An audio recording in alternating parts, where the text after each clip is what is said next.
আমরা যখন কলেজে ছিলাম, আমি এই কলেজের স্টুডেন্ট ছিলাম মাত্র 1 মাসের জন্য। আমি 1 মাসের এই কলেজের স্টুডেন্ট ছিলাম। তো আমি যখন কলেজে ছিলাম তখন আমরা ক্লাস করতাম এদিক এদিক দিয়ে উঠতাম।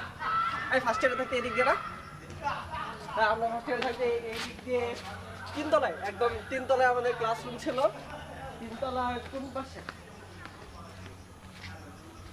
তিনতলার ওই সামনে। তখন এটার কাজ শুরু করছিল মাত্র, তখন এইখানে পানি ট্যাঙ্কিটা বসানো হয় নাই, এটার মাত্র কাজ শুরু করছে। এখন এটা তো কমপ্লিট। আমি কলেজে আসলাম প্রায় অনেকদিন পর, প্রায় বছর খানেক পরে। এইদিকে এখন আমার আসা হয় না। মনের আসে, মনের ডিপার্টমেন্ট হচ্ছে সামনে। এই তোমার ডিপার্টমেন্ট কোনটা? ইকোনমিক্স। হ্যাঁ, আমরা আরেকটু পরে মনের ডিপার্টমেন্টে যাব। তো আমরা এই দিক দিয়ে গিয়ে একদম তিনতলায় ওই যে ওইখানে আমার মনে আছে, আমি ওইখানে বসে আমি অল্প কিছুদিন ক্লাস করছি। তো গাইস এখন ভিতরে যাব, ভিতরে গিয়ে দেখাতে থাকি।